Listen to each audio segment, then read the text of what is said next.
Hello everyone, my name is Lam Grace and I thank you all for tuning into my channel. So I'm very much excited today because today we're gonna have a very special guest with us, Engineer Meshenlo Kath. And before I invite him to the camera, I would like to read out a few credentials about him.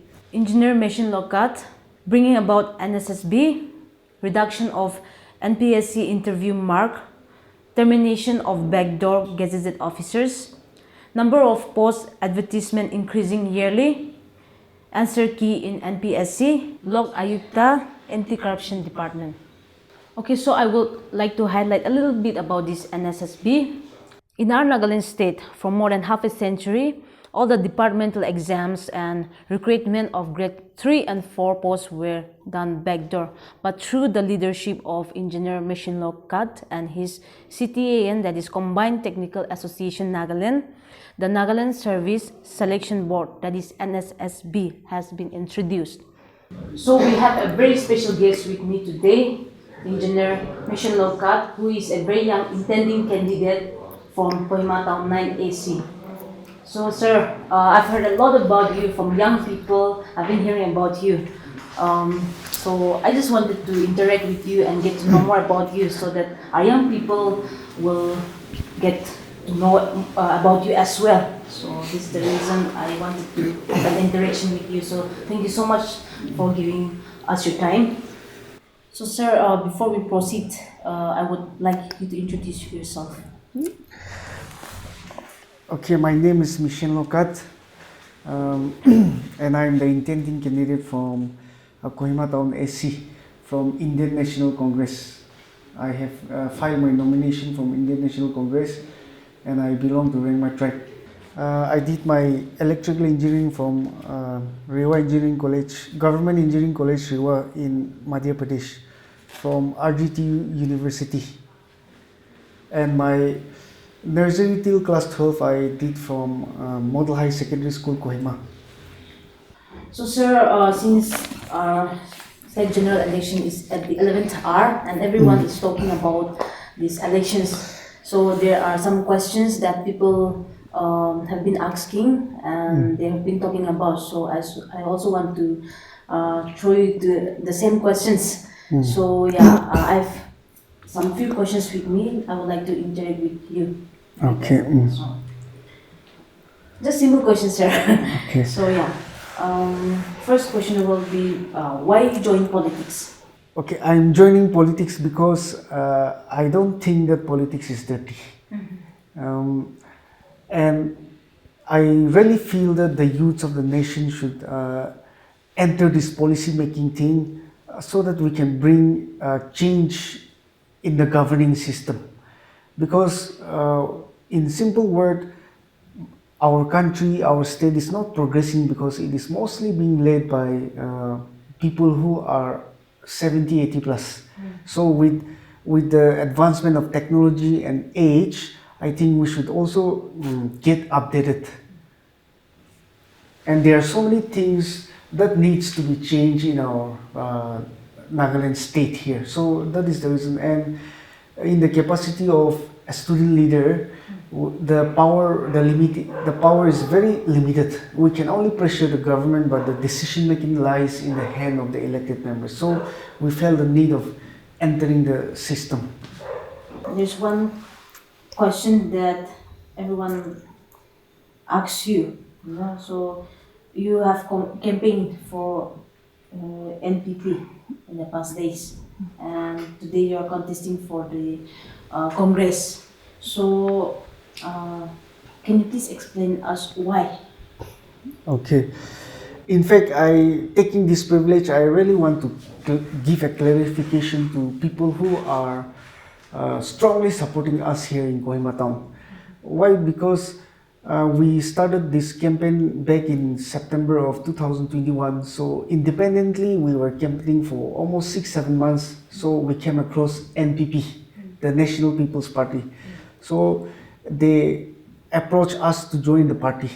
So what we did was we all had a discussion and we joined NPP, thinking that for this upcoming election, they will give us a ticket of through this NPP.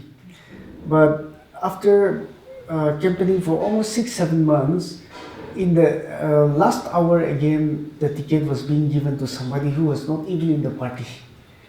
In short, they betrayed us.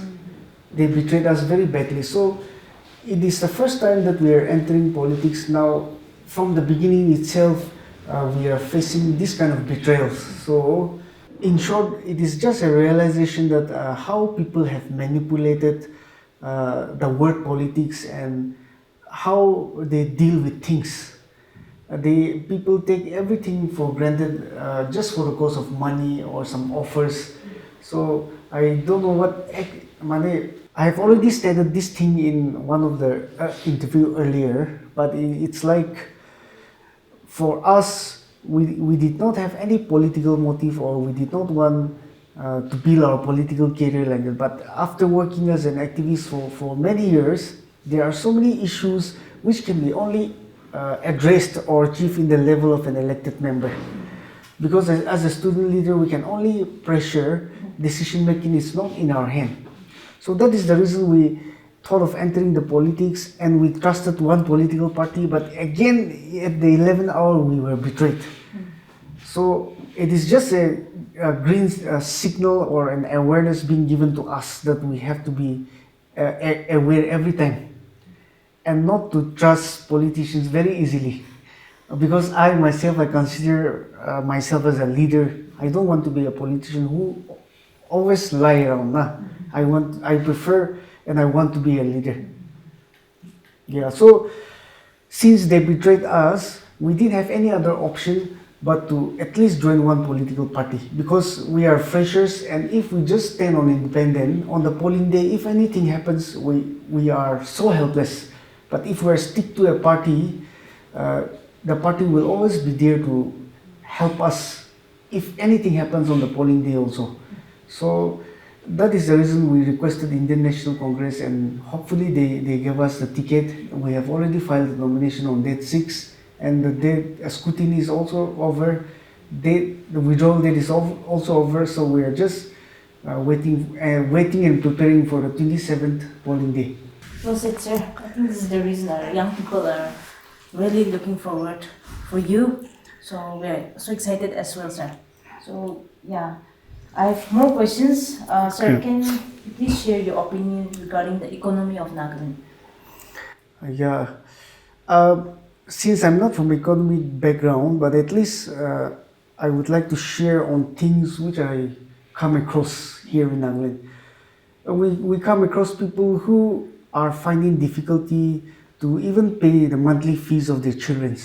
And in the same society, we have people who have money to fly around the whole world, take selfies, upload in Instagram, all those things, now roaming to different countries. So surely we have economic imbalance in our society here in Kohima town. Within the Kohima town also, see, there are some people who find difficult to pay a monthly fee for their children. But in the same colony, there are some people who goes around, flying around in all the countries.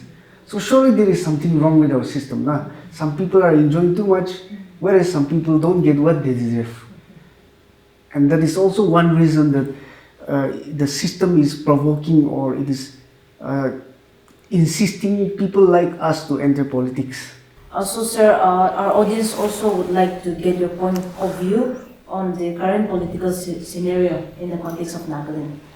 Concerning the political parties here in Nagaland, outwardly what we see is NDPP 40 and BJP 20, they show outwardly like that, saying that they are pre-poll alliance. But in reality, I doubt things are not like that, because even during the seat sharing and all, the powerful people who are in control today, they are involved in all the seat sharing for all the different political parties that are taking part in Nagaland today. So I think there are 13 political parties that are taking part in the upcoming election. So outwardly they are saying NDPP and BJP, but internally it's never like that. They know it very well. So the political scenario will be very unexpected. Anything can happen. So we're just hoping for the best. Okay, thank you so much, sir, for highlighting that. All right, sir, what will you do or contribute after your victory? Okay. For me, what I feel is um, being an MLA is enough to really work for the people of his or her own constituency, because just by being an MLA, he don't need to be in the ruling, or being in the ruling or opposition doesn't matter much, okay? Because the difference between an MLA and a minister is that a minister will be given additional in charge of a department, but the MLA, he also gets all the facilities, whether it be opposition or ruling. An MLA gets all the facilities which is being given by the government, which is to be delivered to the public. So, um, for me, especially concerning the people here in Kohima, I really want to focus on the youth empowerment, because what you are doing is also an entrepreneurship, I should say. See, because you don't depend on anybody, you are doing your own entrepreneurship work now. And there are so many government schemes where the central government have come up with so many special programs to encourage entrepreneurship instead of depending on the government job fully, because we all know that everybody cannot go get government job. So what you're doing is also an entrepreneurship. So there are different ways of entrepreneurship.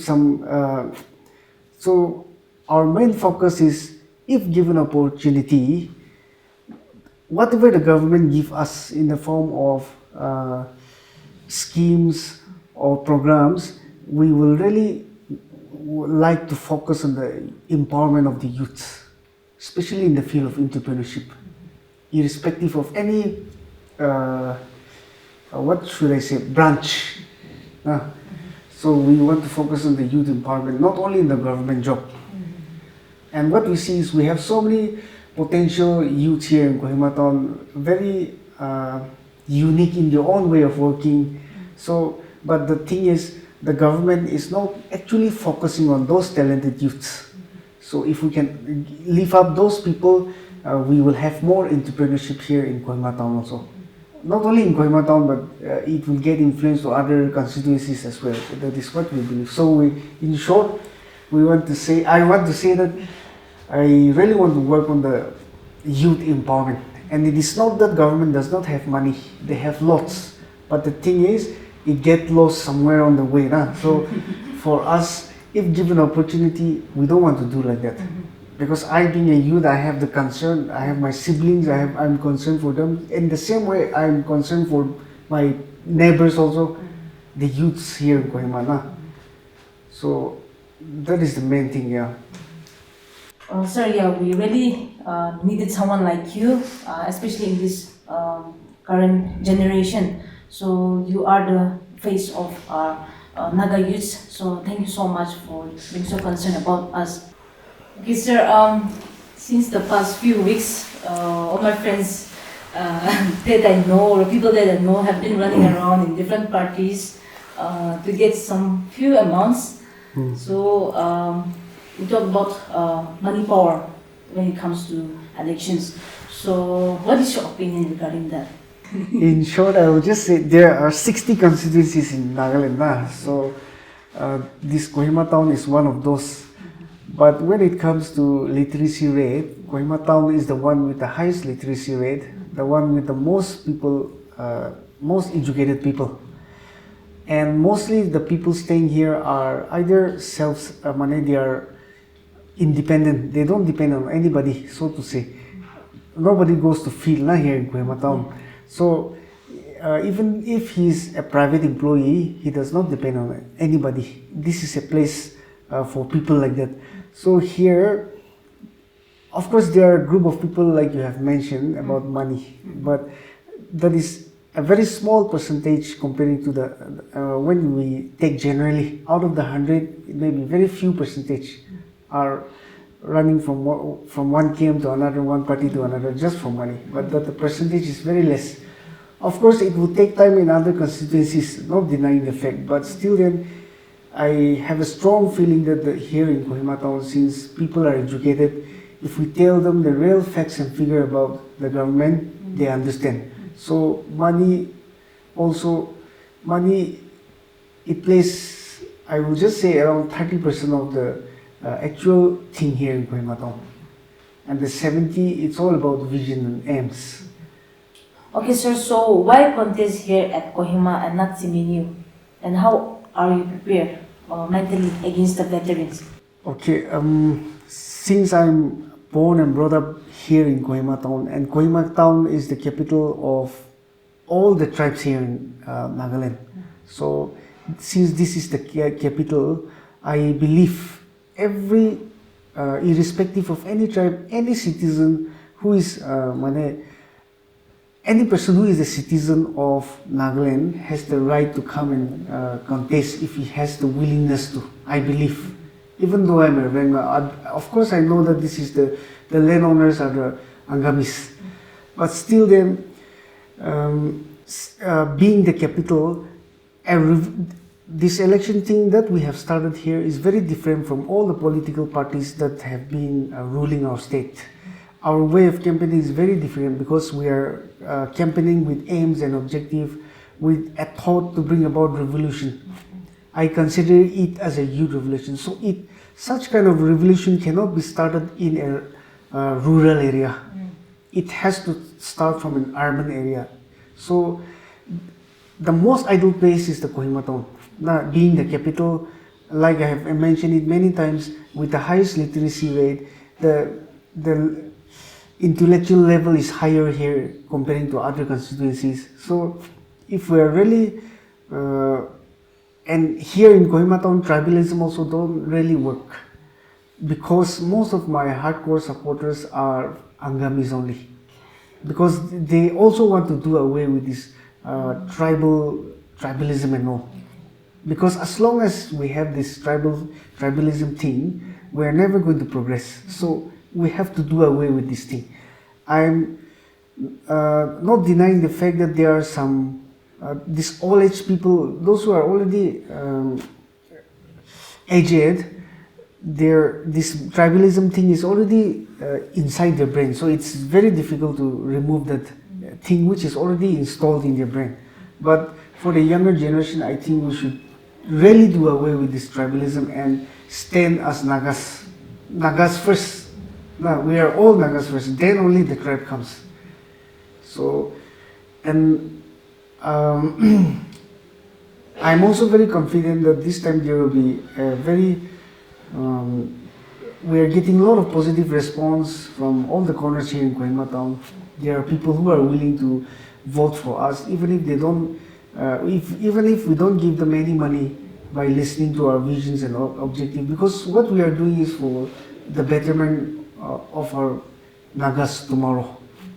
So we have a strong feeling that we'll have a good victory this time. So we are also confident. I will be saying like that. So, sir, complimenting to whatever you have said just now, I really agree, and I really believe that our generation really needs someone like you, a young person who knows God, who loves God, who would, take our people, especially our young people, to a level where they can fulfill their dreams.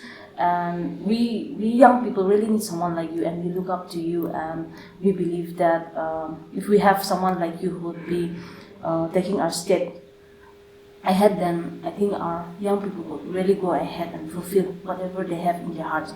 So yeah, we wish you all the very best, and we will be praying for you. So thank you so much for just thinking and having a vision for the young people. Yeah, thank you. So, sir, before we end this interview, what would you like to say to our young people or to everyone who have the right to vote? Any message? Okay, I have said this many times, but I just want to request all the youths, especially who has the right to vote, to at least go and exercise your adult franchise this time. Why? Because if you don't go and vote, there will be some people who will take your voter list cast your vote, and after casting the vote, they will get money for the proxy. So don't give a chance for that. I just want to make an appeal to the youths, because more than the parents, the number of voters, youth voters are more in numbers. So if we are to really bring about a change, don't sell your vote. Nah, go and vote for the right one. At least exercise your vote this time, because the number of youth voters are very much higher comparing to the parents. So that's why people used to say youth have the power to change. So if you're really concerned, I would like, I won't say if you're really concerned, I would request you to be a concerned Naga citizen. So at least go and cast your vote. Instead of playing PUBG, ML on the day, you go and cast your vote. That will bring a change. Because I too had a misconception that politics is dirty, so back in 2018 I did not go and vote. But this time I learned that we need to take part in this, because we are electing the MLAs. They are not just coming out of somewhere. Nah. We are the people who are electing them. So whoever comes in power, who becomes the MLA, who becomes the CM, it is us who is responsible. Nah. So I would like to request everybody to go and vote this time. Lazy na muna, at least voting muna. Ito request ko muna siya. Yeah. Ito request ko muna. Sasakya, please Jenna vote ko rin. Like our sir have mentioned, we have the power, to change. So instead of complaining ko rin tagalawi of us. So we all know, what would bring a change in our society. So you know whom to vote. So you have the right. You have the right to make a change. So Lezi na po na, Sir Panis na. We are not here to campaign or ask vote for him. I'm not here to ask vote for him, and he's not here to ask vote for himself. But our young people really wanted to know more about him, so we are here today, and you have the right to vote for anyone. So you know whom to vote, and you know the best. So I would like to encourage young people, to stand for the right this time. So sir, before we end this, I just wanted to show you this meme of yours, a very famous one. Were you able to sit for NSSB exam? You're welcome, says my friend. And so your photo is here, pasted here. So what would you say about this? Why is your photo here? I'm just happy, and I just want to say thank you to the person who came up with this idea. At least seeing this, I am happy. There is a feeling of happiness that at least there are some people who acknowledge what we do for the educated youths. So I would just like to say thank you for whoever has done this. So it's just a way that people acknowledge what we do. Yeah. Alright, thank you so much, sir. Anyways, guys, so that's all for our interview today. And thank you so much, sir, for your time. Thank you for being so friendly and just sharing your heart with us. And I believe that the audience who are watching right now are really inspired, and they have got to know more about you. So yeah, that's all for today, guys. Thank you all for tuning in today. So thank you so much, sir, for your time. Thank you. So I just believe the audience who are watching right now, they have learned a lot about you and your visions and your dreams. So I believe that they have been inspired. So I really want to thank you, and I wish you once again all the very best. And yeah, that's all for today, guys. Thank you all for watching this video, and I just pray and hope for your victory, sir. Thank you.